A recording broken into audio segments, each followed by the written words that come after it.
this is Brittany from Just Be Crafty. In today's tutorial, I'm going to show you how to make this adorable Harvest Table Dishcloth that's perfect for fall. I offer this pattern for free on my blog, as well as an ad-free printable version available for purchase in my shop. I'll have links to both options in the description box below. This tutorial is beginner friendly, but assumes you already know the following skills: chaining, single crochet, and half double crochet.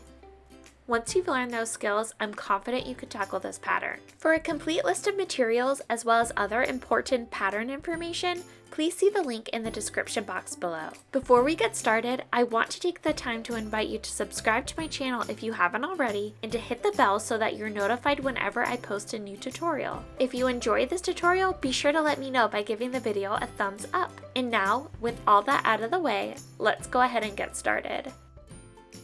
To get started, grab your main color and create a slip knot. Place the slip knot on your hook and begin by chaining 3. So 1, 2, and 3. Now, place a single crochet into the third chain from your hook. Now place a half double crochet into that same chain. We've just completed row 1, so now we're going to turn our work and chain up 2. So 1, 2, and we're going to start by placing a single crochet into that very first stitch. Single crochet. Now we're going to chain 1. And now we're going to be working into the top of the turning chain from the previous row. So you're going to skip that next stitch and you're going to place a single crochet into the top of your turning chain. And you're going to place a half double crochet into that same space. That is row 2. So now we're ready to turn our work and chain 2. Make a single crochet into that first stitch and then chain 1.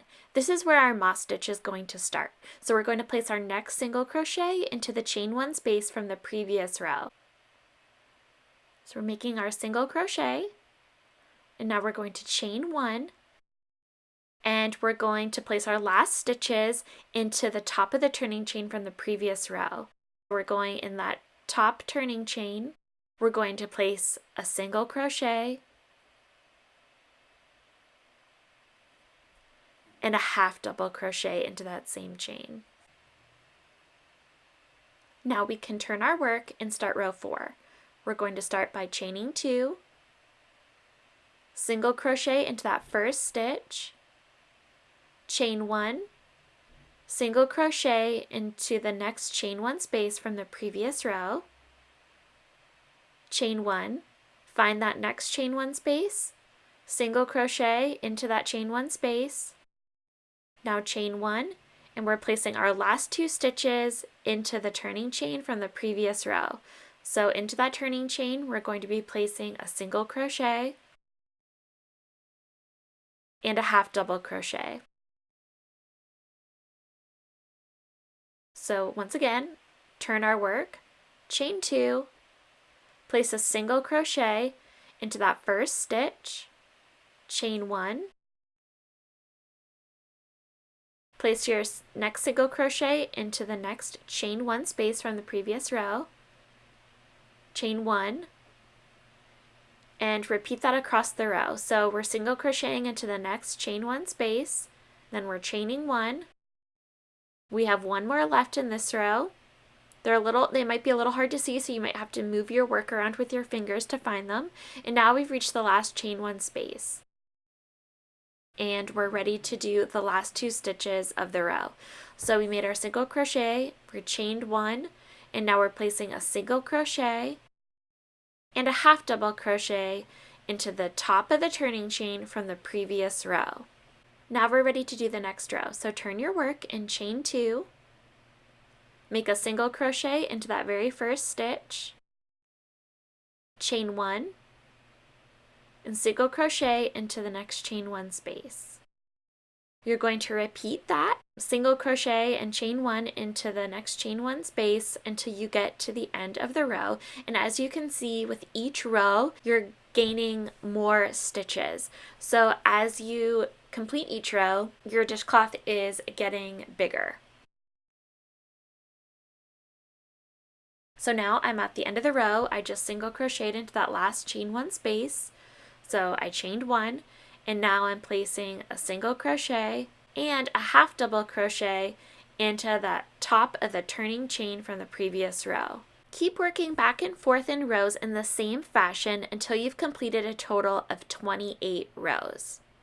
I've completed my 28 rows, and now it's time to start decreasing. So we're going to turn our work and chain 2 and work our first decrease row. So we're going to now skip the first 2 stitches. So we're not going to single crochet into that first stitch. We're going to skip the first 2 stitches, and you're going to place your first single crochet of the row into the next chain 1 space. We're going to chain 1 and then single crochet into the next chain 1 space. So we're going to work across this row just like we have for all the rest of the rows, and the only thing to change will be the last stitch. So work your way across the rest of the row, ending with a single crochet in the last chain space of the previous row. I've now reached my last single crochet and I'm ready to end the row.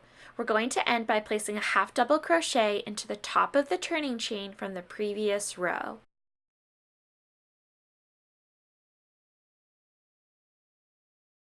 And now our first decrease row is complete. Turn your work, and now we're going to work on the next row. So chain 2, we're going to skip those first 2 stitches and place our first single crochet of the row into the next chain 1 space. Chain 1, single crochet into the next chain 1 space. Work your way across the row, ending with a single crochet in the last chain 1 space.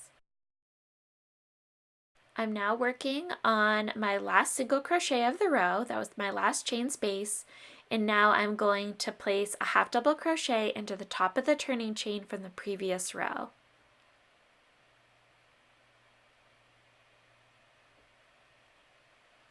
Now we're ready to turn our work and begin the next row. This is what your decrease sides should start looking like. So now for this next row, we're going to start again by chaining 2, and we're going to skip the first 2 stitches and place our first single crochet into the next chain 1 space. Chain 1, single crochet into the next chain space. Once again, repeat this process until you get to the end of the row, ending on a single crochet in the last chain 1 space. I'm almost to the end of the row. I just have a couple more stitches to complete, so I'm working into that chain 1 space, chain 1, single crochet in the next chain space, and I have one more chain it looks like. You might have to kind of maneuver your dishcloth with your fingers a little bit to find these chain spaces and make sure you don't go too far. So I've just done my last single crochet of this row, and I'm going to place a half double crochet into the top of the turning chain from the previous row.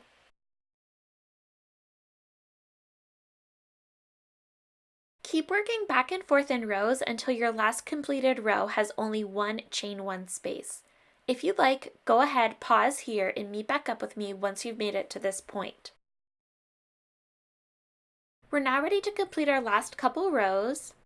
So start with a chain 2 like we have been, and now we're going to place a single crochet into that one and only chain space in this row, and now we're going to make a half double crochet into the top of the turning chain from the previous row.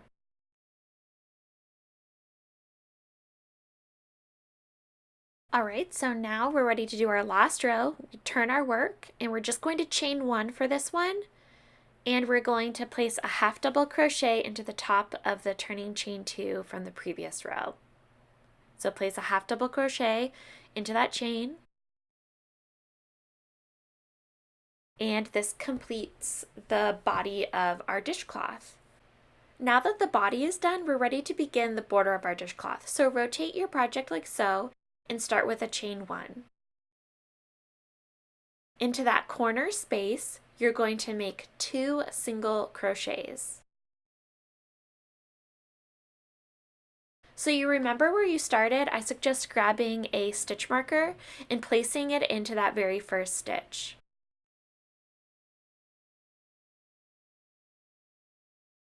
We're now going to place single crochets along the side edge of our work. This might be a little bit difficult, but just do the best you can. You want to make sure that you have a total of 30 single crochets along the side, with your 30th single crochet being in the next corner space.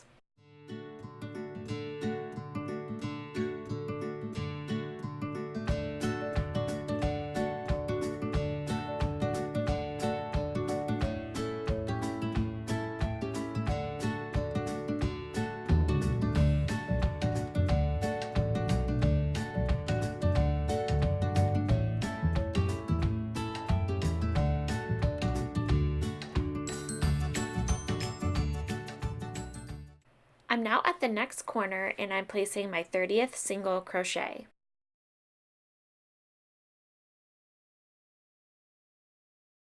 So now side 1 is complete. Rotate your work, and in that same space you just did that 30th single crochet, you're going to make 2 more single crochets into that same space. The 2 single crochets you just created are now going to count towards the 30 stitches on this next side. So you're going to repeat what you did for the first side. So you're going to single crochet across up until you get to the next corner, and your 30th single crochet should be into the next corner. So if you'd like, pause here and meet back up with me once you get to that next corner.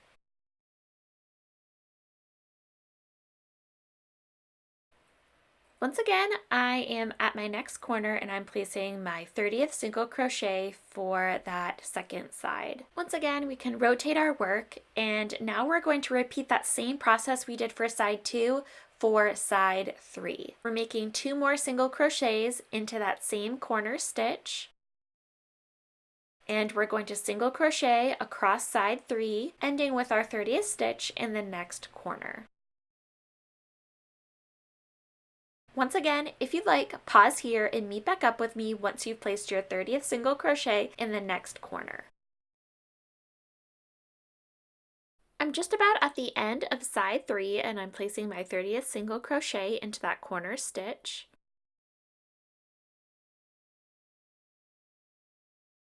And now ready to begin side 4. So once again, into that same space, we're going to make 2 more single crochets. Like we have for the previous sides, we're going to single crochet along side 4. Our 30th stitch will be placed in the first corner. We've now almost completely wrapped around the entire dishcloth. I'm just placing my last couple stitches. That is my 29th single crochet.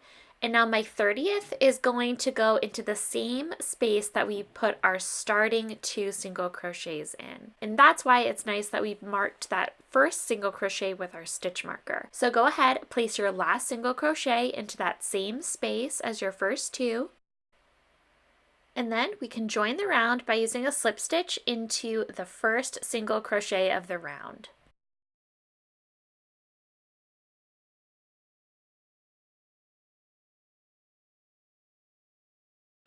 Clip your yarn and then take your tail and pull it through the loop on your hook and pull tight to secure. And we can now remove our stitch marker. So at this point, this is what your piece should look like.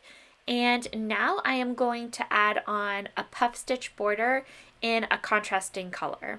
We're going to be starting in a corner stitch. I would recommend starting in another random corner other than where we just finished. And just because it's a little bit easier to work with to start with, just so you can kind of get the hang of the puff stitch border. Starting in any corner center stitch, insert your hook and grab your contrasting color and wrap it around your hook and draw up a loop and chain 1.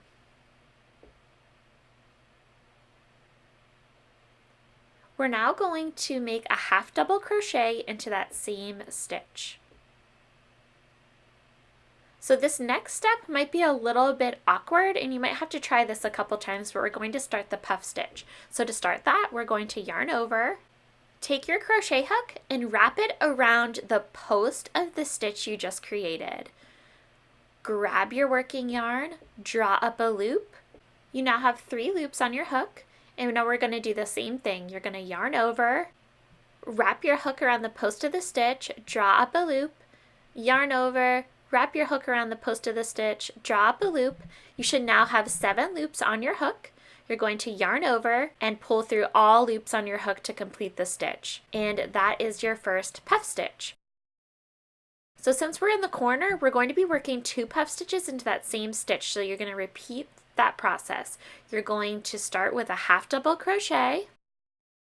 And now you're going to yarn over, wrap your crochet hook around the post of the stitch, draw up a loop, yarn over, wrap your hook around the post of the stitch, draw up a loop, yarn over, wrap your hook around the post of the stitch, draw up a loop. You should now have 7 loops on your hook. You might have to move them around a little bit to make sure you have enough, and then yarn over and pull through all loops on your hook to complete the stitch. You might have to adjust your first stitch a little bit. To end the row, you'll be joining with that stitch.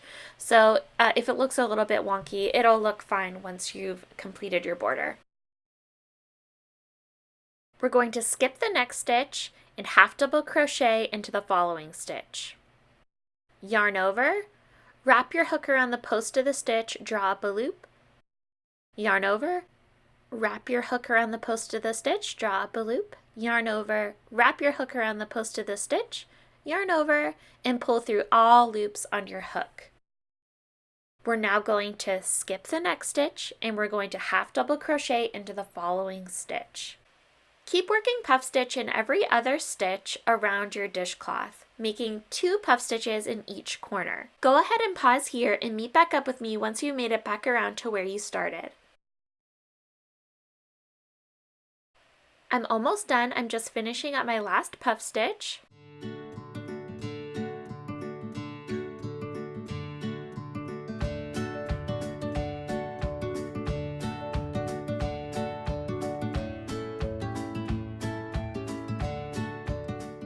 And I've just now completed my last stitch, and now I am going to join the round with a slip stitch into the first puff stitch of the round.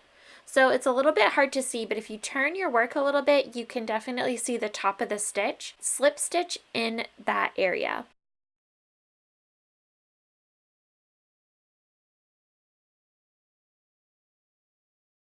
Grab your scissors and cut your yarn. Take that tail and pull it through the loop on your hook. I did this twice just to make it extra secure. And then pull tight to secure.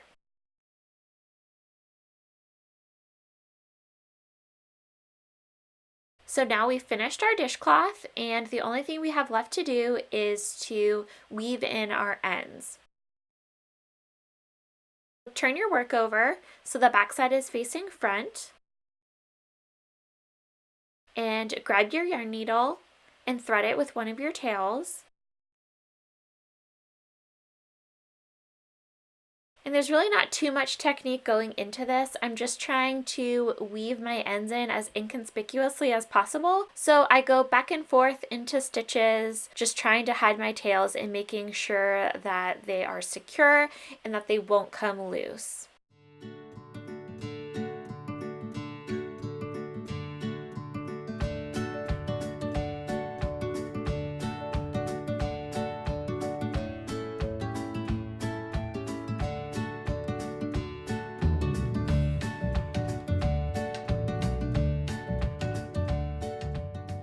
Once you feel that your tail is sufficiently weaved in, you can grab your scissors and clip it as close to your project as possible.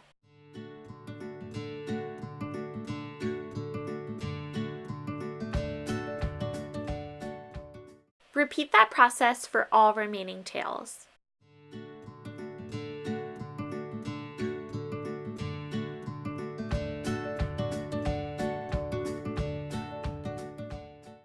Once your ends are all weaved in, you can turn over your work. And there you have it. That's the Harvest Table Dishcloth. I really hope you found today's tutorial helpful. If you did, be sure to give the video a thumbs up. And if you haven't already and would like to, make sure you subscribe so you never miss a new tutorial. I typically come out with new pattern tutorials on Tuesdays and new stitch techniques on Fridays, so you definitely don't want to miss out. Thank you so much for watching. Bye!